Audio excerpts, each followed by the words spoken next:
आज मैंने एक कहानी पढ़ी, लेकिन आपके समक्ष वो कहानी पढ़ने के पहले मैं कुछ और पढ़ना चाहता हूँ। और वो है एक कविता संग्रह का कुछ पंक्तियाँ हैं, कुछ रुबाइयाँ हैं। वो है कि पथिक बना मैं घूम रहा हूँ, सभी जगह मिलती हाला। हाला यानी शराब।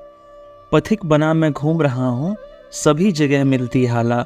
सभी जगह मिल जाती साखी, सभी जगह मिलता प्याला।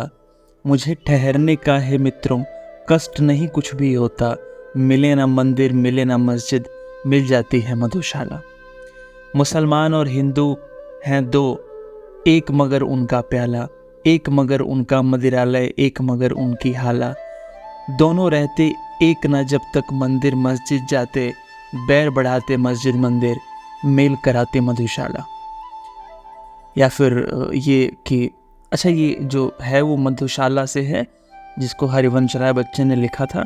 और कालातीत कहते हैं कि कालजयी कविताओं का नाम अगर ले तो मधुशाला उनमें एक होगी। अगली मैं दुष्यंत कुमार की पढ़ रहा हूँ कि कहीं पे धूप की चादर बिछा के बैठ गए, कहीं पे शाम सिरहाने लगा कर बैठ गए। जले जो रेत में तलवे तो हमने ये देखा, बहुत से लोग वहीं छटपटा के बैठ गए। दुकानदार तो मेले में लुट गए यारों, तमाशबीन दुकानें लगा कर बैठ गए। अब मैं ये इसलिए पढ़ रहा हूं ना, क्योंकि जो बात लिखी है वो तो प्रत्यक्ष है, वो तो सबको दिख रही है। पर जो बात नहीं लिखी है वो अगर आप देख पाए तो आप समझेंगे कि असली बात क्या है। अब आप सुनिए कि दुकानदार तो मेले में लुट गए यारों, तमाशबीन दुकान लगा कर बैठ गए। ये बिल्कुल दुकानदार के बारे में नहीं है और बिल्कुल दुकान के बारे में नहीं है। ये बहुत अलग बात है, बहुत गहरी बात है। या फिर अगर आप मधुशाला की उन पंक्तियों से ये समझते हैं कि शराब और शराब की दुकान की बात हो रही है, तो एक बार फिर से आपको चाहिए कि आप सुने ध्यान से, क्योंकि उसमें बहुत कुछ और है। बैर बढ़ाते मंदिर मस्जिद, मेल कराती मधुशाला। अब मधुशाला क्या है, मैं ये आपकी बुद्धि पर, आपके विवेक पर छोड़ता हूँ। फिलहाल आते हैं कहानी पे। और कहानी के पहले वो जो एक फॉर्मेलिटी है, इंट्रोडक्शन है, वो ये है कि मेरा नाम आदित्य तिवारी है। मेरा नाम आदित्य है। और स्वागत करता हूँ मैं आप सभी का हिंदी घराना के इस पॉडकास्ट पर, जिसका नाम है किताब पे चर्चा। तो जो कहानी है वो मुंशी प्रेमचंद की है। और जो बड़े लेखक होते हैं, उदाहरण के लिए मुंशी प्रेमचंद, वो कहानी के माध्यम से बहुत कुछ और कहना चाहते हैं। तो मैंने ये जो पहले पंक्तियां पढ़ी वो इसीलिए पढ़ी थी कि आप सिर्फ कहानी में ही उलझ कर ना रह जाएं। कहानी जिधर को इशारा कर रही है वो बहुत गहरी बात है, बहुत तहें हैं उसमें। तो ये आप पर निर्भर करता है कि आप कितना नीचे उतरेंगे, किस तह तक जाएंगे। कहानी शुरू करते हैं। ईश्वरी एक बड़े जमींदार का लड़का था और मैं एक गरीब क्लर्क का, जिसके पास मेहनत मजदूरी के सिवा कोई जायदाद न थी। हम दोनों में परस्पर बहसें होती रहती थी। मैं जमींदारी की बुराई करता, उन्हें हिंसक पशु और खून चूसने वाली जोंक और वृक्षों की चोटी पर फूलने वाला बाज कहता, यानी पैरासाइट। वह जमींदारों का पक्ष लेता, पर स्वभावतः उसका पहलू कुछ कमजोर होता था, क्योंकि उसके पास जमींदारों के अनुकूल कोई दलील न थी। वह कहता कि सभी मनुष्य बराबर नहीं होते, छोटे बड़े हमेशा होते रहते हैं और होते रहेंगे। लचर दलील थी। किसी मानुषीय या नैतिक नियमों से इस व्यवस्था का औचित्य सिद्ध करना कठिन था। मैं इस वाद विवाद की गर्मी में अक्सर तेज हो जाता और लगने वाली बात कह जाता, लेकिन ईश्वरी हारकर भी मुस्कुराता रहता था। मैंने उसे कभी गर्म होते नहीं देखा। शायद इसका कारण यह था कि वह अपने पक्ष की कमजोरी समझता था। नौकरों से वह सीधे मुंह कभी बात नहीं करता था। अमीरों में जो एक बेदर्दी और उदंडता होती है, उसमें उसे भी प्रचुर भाग मिला था।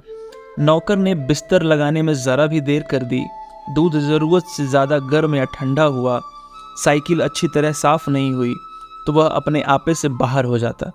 सुस्ती या बदतमीजी उसे जरा भी बर्दाश्त न थी। पर दोस्तों से और विशेषकर मुझसे उसका व्यवहार सौहार्द और नम्रता से भरा हुआ होता था। शायद उसकी जगह मैं होता तो मुझ में भी वही कठोरताएं पैदा हो जाती जो उसमें थीं, क्योंकि मेरा लोक प्रेम सिद्धांतों पर नहीं निजी दशाओं पर टिका हुआ था। लेकिन वह मेरी जगह होकर भी शायद अमीर ही रहता, क्योंकि वह प्रकृति से ही विलासी और ऐश्वर्य प्रिय था। अब ये बहुत बड़ी बात कही है प्रेमचंद ने कि मेरा लोक प्रेम सिद्धांतों पर नहीं निजी दिशाओं पर टिका हुआ था।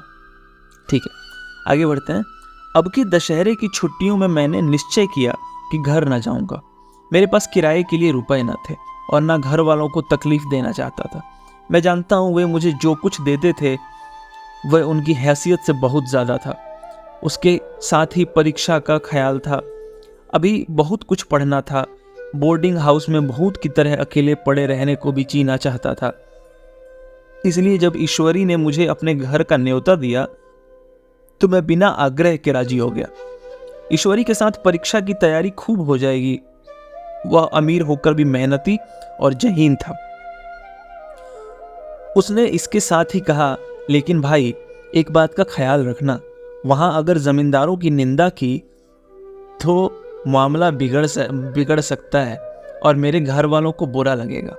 वह लोग तो असामियों पर इसी दावे से शासन करते हैं कि ईश्वर ने असामियों को उनकी सेवा के लिए ही पैदा किया है। असामी भी यही समझता है। आम आदमी की बात हो रही है। अगर उसे सुझा दिया जाए कि जमींदार और असामी में कोई मौलिक भेद नहीं है तो जमींदारी का कहीं पता ना लगे। मैंने कहा, तो क्या तुम समझते हो कि मैं वहां जाकर कुछ और हो जाऊंगा? हाँ, मैं यही समझता हूँ। तुम गलत समझते हो। ईश्वरी ने इसका कोई जवाब न दिया। कदाचित उसने इस मामले को मेरे विवेक पर छोड़ दिया और बहुत अच्छा किया। अगर वह अपनी बात पर अड़ता तो मैं भी जिद पकड़ लेता। सेकंड क्लास तो क्या, मैंने कभी इंटर क्लास में भी सफर नहीं किया था। पैसेंजर डिब्बे की बात हो रही है। मैंने कभी इंटर क्लास में भी सफर नहीं किया था। अब की सेकंड क्लास में सफर का सौभाग्य प्राप्त हुआ। गाड़ी तो 9 बजे रात को आती थी, पर यात्रा के हर्ष में हम शाम स्टेशन पहुंच जाते। कुछ देर इधर उधर सैर करने के बाद रिफ्रेशमेंट रूम में जाकर हम लोगों ने भोजन किया। मेरी वेशभूषा और रंग ढंग से पारखी खानसामों को यह पहचानने में देर न लगी कि मालिक कौन है और पिछलग्गू कौन। पिछलग्गू फॉलोअर, कौन फॉलो कर रहा है, और पारखी खानसामों मतलब जो लोग वहाँ सर्व कर रहे थे। आप वेटर समझ सकते हैं। लेकिन न जाने क्यों मुझे उनकी गुस्ताखी बुरी लग रही थी। पैसे ईश्वरी की जेब से गए। शायद मेरे पिता को जो जितना वेतन मिलता है उससे ज़्यादा इन खानसामों को इनाम इकराम में मिल जाता होगा। एक अठन्नी तो चलते समय ईश्वरी ने ही दे दी। फिर भी मैं उन सबों से उसी तत्परता और विनय की अपेक्षा करता था जिससे वे ईश्वरी की सेवा करते रहते थे। ईश्वरी के हुक्म पर सब के सब दौड़ते हैं, लेकिन मैं कोई चीज़ मांगता हूँ तो उतना उत्साह नहीं दिखाते। मुझे भोजन में कुछ स्वाद न मिला। यह भेद मेरे ध्यान को संपूर्ण रूप से अपनी ओर खींचे हुए था। गाड़ी आई, हम दोनों सवार हुए। खानसामों ने ईश्वरी को सलाम किया, मेरी ओर देखा भी नहीं। ईश्वरी ने कहा, कितने तमीज़दार हैं ये सब। एक हमारे नौकर हैं कि कोई काम करने का ढंग नहीं। मैंने खट्टे मन से कहा, इसी तरह अगर तुम अपने नौकरों को भी 8 आने रोज इनाम दे दिया करो तो शायद इनसे ज़्यादा तमीज़दार हो जाएं। तो क्या तुम समझते हो यह सब केवल इनाम के लालच से इतना अदब करते हैं? जी नहीं, कदापि नहीं। तमीज और अदब तो इनके रक्त में मिल गया है। तंज है ये। गाड़ी चली। डाक थी। प्रयाग से चली तो प्रतापगढ़ जाके रुकी। एक आदमी ने हमारा कमरा खोला। मैं तुरंत चिल्ला उठा, दूसरा दर्जा है, सेकंड क्लास है। उस मुसाफिर ने डिब्बे के अंदर आकर मेरी और एक विचित्र उपेक्षा की दृष्टि से कहा, जी हाँ, सेवक इतना समझता है, और बीच वाले बर्थ पर बैठ गया। मुझे कितनी लज्जा आई कह नहीं सकता। भोर होते होते हम लोग मुरादाबाद पहुंचे। स्टेशन पर कई आदमी हमारा स्वागत करने के लिए खड़े थे। 2 भद्र पुरुष थे, 5 बेगार। भद्र पुरुष यानी वेशभूषा से अच्छे थे और मतलब ऐसे बड़े लोग लग रहे थे, और जो बेगार थे वो वर्कर्स थे, स्लेव थे। बेगारों ने हमारा लगेज उठाया। दोनों भद्र पुरुष पीछे पीछे चले। एक मुसलमान था, रियासत अली, दूसरा ब्राह्मण था, राम हरक। दोनों ने मेरी ओर अपरिचित नेत्रों से देखा, मानो कह रहे हैं, तुम कौवे होकर हंस के साथ कैसे आए? रियासत अली ने ईश्वरी से पूछा, यह बाबू साहब क्या आपके साथ पढ़ते हैं? ईश्वरी ने जवाब दिया, हाँ, साथ पढ़ते भी हैं और साथ रहते भी हैं। यूँ कहिए कि आप ही की बदौलत मैं इलाहाबाद पड़ा हुआ हूँ, नहीं कब का लखनऊ चला आया होता, अब कि मैं इन्हें घसीट लाया। इनके घर से कई तार आ चुके थे मगर मैंने इनकारी जवाब दिलवा दिए। आखिरी तार तो अर्जेंट था, जिसकी फीस 4 आने प्रति शब्द है, पर यहाँ से भी उनका जवाब इनकारी ही गया। दोनों सज्जन मेरी ओर चकित नेत्रों से देखे, आतंकित हो जाने की चेष्टा करते जान पड़े। रियासत अली ने अर्धशंका के स्वर में कहा, लेकिन आप बड़े सादे लिबास में रहते हैं। ईश्वरी ने शंका निवारण की, महात्मा गांधी के भक्त है साहब, खद्दर के सिवा कुछ पहनते ही नहीं, पुराने सारे कपड़े जला डाले। यूँ कहो कि राजा हैं राजा, 2.5 लाख सालाना की रियासत है, पर आपकी सूरत देखो तो मालूम होता है अभी अनाथालय से पकड़ कर आए हैं। राम हरख बोले, अमीरों का ऐसा स्वभाव बहुत कम देखने में आता है, कोई भांप ही नहीं सकता। रियासत अली ने समर्थन किया, आपने महाराजा चांगली को देखा होता तो दांतों तले उंगली दबाते। एक गाढ़े का मिर्जई और चमरौंधे जूते पहने बाजारों में घूमा करते थे। सुनते हैं एक बार बेगार में पकड़े गए थे और उन्हीं ने 10 लाख का कॉलेज खोल दिया।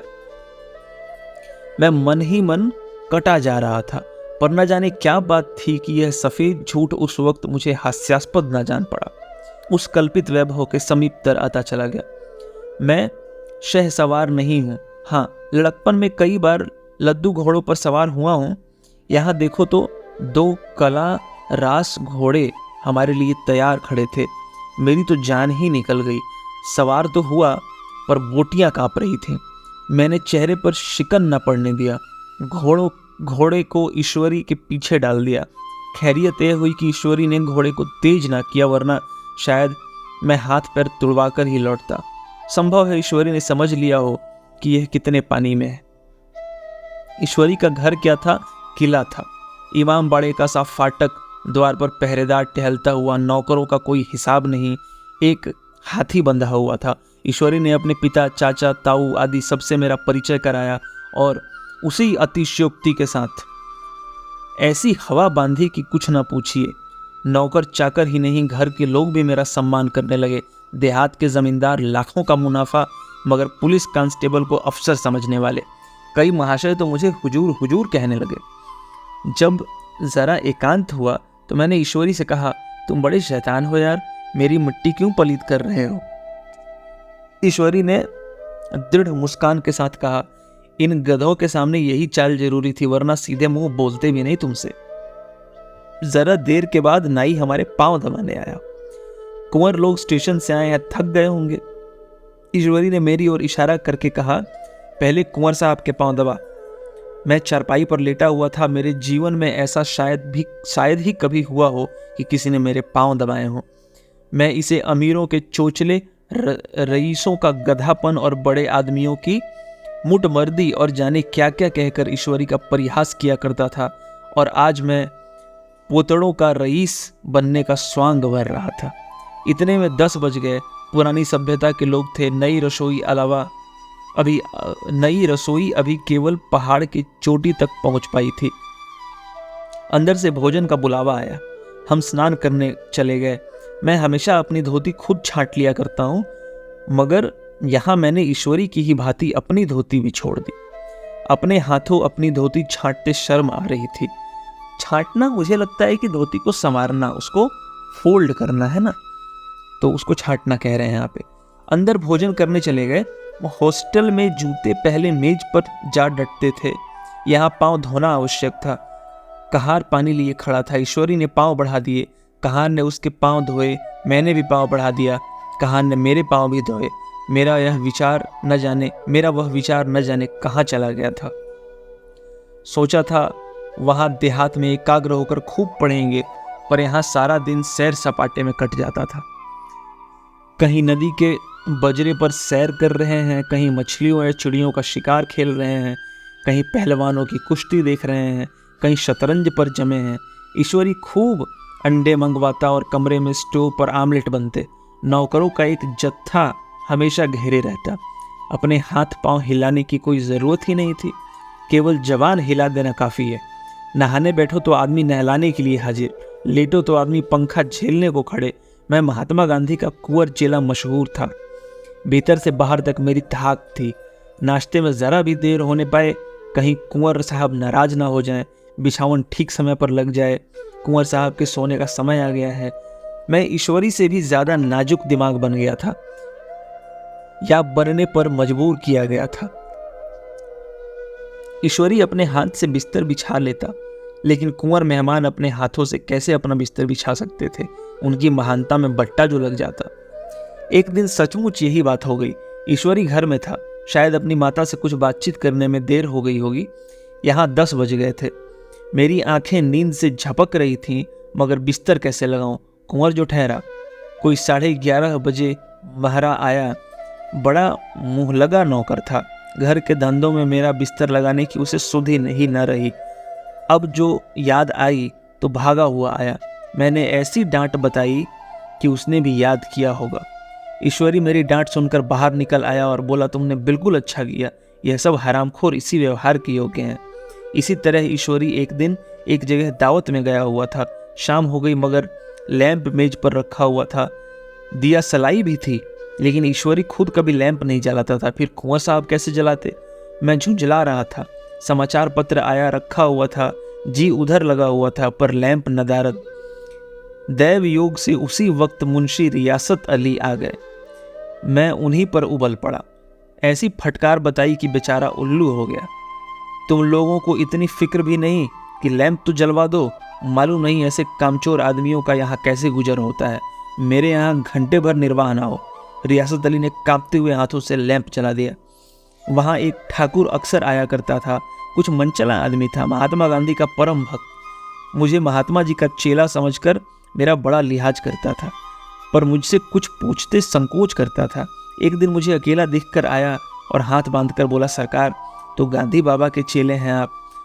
लोग कहते हैं कि यहाँ सुराज हो जाएगा तो जमींदार न रहेंगे। मैंने शान जमाई, जमींदारों के रहने की जरूरत ही क्या? यह लोग गरीबों का खून चूसने के सिवा और करते ही क्या हैं? ठाकुर ने फिर पूछा, तो क्यों सरकार, सब जमींदारों की जमीन छीन ली जाएगी? मैंने कहा, बहुत से लोग तो खुशी से दे देंगे, जो लोग खुशी से न देंगे उनकी जमीन छीननी ही पड़ेगी। हम लोग तो तैयार बैठे हुए हैं, ज्यों ही स्वराज हुआ अपने इलाके असामियों के नाम हिब्बा कर देंगे। मैं कुर्सी पर पांव लटकाए बैठा था। ठाकुर मेरे पांव दबाने लगा, फिर बोला, आजकल जमींदार लोग बड़ा जुल्म करते हैं साहब। हमें भी हुजूर अपने इलाके में थोड़ी सी जमीन दे दें तो चलकर वहीं आपके सेवा में रहें। मैंने कहा, अभी तो मेरा कोई अख्तियार नहीं है भाई, लेकिन ज्यों ही अख्तियार मिला मैं सबसे पहले तुम्हें बुलाऊंगा, तुम्हें मोटर ड्राइवरी सिखाकर अपना ड्राइवर बना लूंगा। सुना उस दिन ठाकुर ने खूब भांग पी और अपनी स्त्री को खूब पीटा और गांव के महाजन से लड़ने को तैयार हो गया। छुट्टी इस तरह तमाम हुई और हम फिर प्रयाग चले। गांव के बहुत से लोग हम लोगों को पहुंचाने आए। ठाकुर तो हमारे साथ स्टेशन तक आया। मैंने भी अपना पार्ट खूब सफाई से खेला और अपनी कुबेर रोचित विनय और देवत्व की मुहर हरेक हृदय पर लगा दी। जी तो चाहता था हरेक नौकर को अच्छा इनाम दूं, लेकिन वह सामर्थ्य कहाँ थी। वापसी टिकट था ही, केवल गाड़ी में बैठना था, पर गाड़ी आई तो ठसाठस भरी हुई। दुर्गा पूजा की छुट्टियां भोग कर सभी लौट रहे थे। सेकंड क्लास में तिल रखने की जगह नहीं। इंटर क्लास की हालत उससे भी बदतर। यह आखिरी गाड़ी थी, किसी तरह रुक ना सकते थे। बड़ी मुश्किल से तीसरे दर्जे में जगह मिली। हमारे ऐश्वर्य ने वहां अपना रंग जमा लिया, मगर मुझे उसमें बैठना बुरा लग रहा था। आए थे आराम से लेट के, जा रहे थे सिकुड़े हुए। पहलू बदलने को भी जगह न थी। कई आदमी पढ़े लिखे भी थे। वे आपस में अंग्रेजी राज्य की तारीफ करते जा रहे थे। एक महाशय बोले, ऐसा न्याय तो किसी राज्य में नहीं देखा। छोटे बड़े सब बराबर। राजा भी किसी पर अन्याय करे तो अदालत उसकी गर्दन दबा देती है। दूसरे सज्जन ने समर्थन किया, अरे साहब, आप खुद बादशाह पर दावा कर सकते हैं, अदालत में बादशाह पर डिग्री हो जाती है। एक आदमी जिसकी पीठ पर बैग बड़ा गट्ठर बंधा हुआ था, कलकत्ते जा रहा था। कहीं गठरी रखने की जगह ना मिली थी, पीठ पर बांधे हुए था। इससे बेचैन होकर बार बार द्वार पर खड़ा हो जाता। मैं द्वार के पास ही बैठा हुआ था।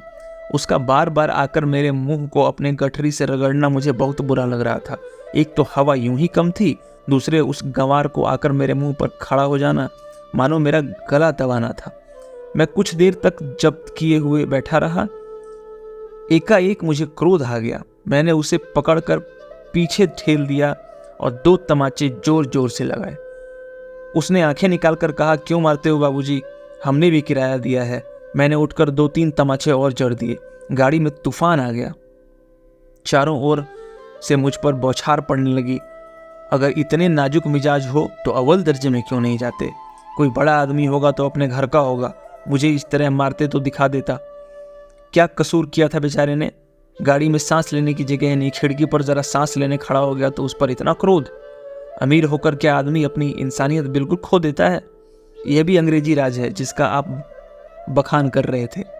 एक ग्रामीण बोला, दफ्तरन मां घुसा तो पावत नहीं, उस पर इतना मिजाज। ईश्वरी ने अंग्रेजी में कहा, what an idiot you are Veer. Veer तुम कितने मूर्ख हो। और मेरा नशा अब कुछ कुछ उतरता हुआ मालूम होता था। ये थी कहानी नशा, मुंशी प्रेमचंद की लिखी हुई। साफ है कि कहानी में बात इंसानी नीयत और चरित्र की हो रही है, संस्कारों की हो रही है, और कितनी जल्दी बाहरी चीज़ों का, बाहरी घटनाक्रमों का हमारे ऊपर प्रभाव पड़ता है और कैसा प्रभाव पड़ता है। हम अपनी असलियत जानते भी रहते हैं, नहीं भी जानते रहते हैं, या कहें कि कहीं बीच में रहते हैं। हमें खुद ही नहीं पता होता कि हमारे जो वसूल हैं, जो वैल्यूज़ हैं, वो सचमुच हैं भी या सिर्फ, वो कहते हैं ना एथिक्स में कि ईमानदारी की असली परख तब होती है जब बेईमानी का मौका मिला हो, है ना। जब बेईमानी का मौका नहीं मिला अगर अभी तक आपको, तो आप इस बात का दावा अगर कर भी रहे हैं कि आप ईमानदार हैं, तो वो दावा खोखला है। तो इससे ज़्यादा मैं नहीं बोलूँगा। मैंने शुरू में ही कहा था कि मैं आपके विवेक पे और बुद्धि पे छोड़ता हूँ कि आप इस कहानी से क्या समझेंगे। ठीक है, आज के लिए इतना ही। धन्यवाद।